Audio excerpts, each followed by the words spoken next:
Hi friends, શું વિચારો છો? આ શું છે? તો છે બ્રેડ પકોડા, એ પણ 2 ફ્લેવરમાં, પુદીના અને લસણ. તો કેમ બનાવ્યા છે ચાલો વિડીયો બતાવું કઈ રીતે બનાવ્યા છે. આવી જાઓ બધા બ્રેડ પકોડા ખાવા. ચાલો, બટાકા બાફેલા લીધા છે 2 ભાગના. એક બનાવી છે રેડ કલરનો મસાલો અને એક બનાવ્યો છે ગ્રીન કલરનો મસાલો.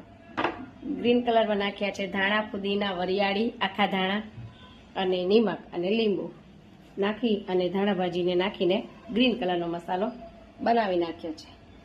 અને લાલ કલરમાં નાખ્યા છે લાલ મરચા, લસણ, આદુ, ગરમ મસાલો, હળદર અને ચટણી.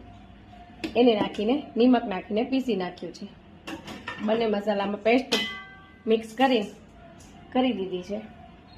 અને ખીરું બનાવ્યું છે 1 વાટકી ચણાનો લોટ, 1 વાટકી મેંદો અને 1 વાટકી ચોખાનો લોટ લીધો છે. ત્રણેયને મિક્સ નિમક સાથે કરીને આપણે તેલમાં તળી લીધા છે. તો ચાલો કેવા બન્યા હશે બતાવું.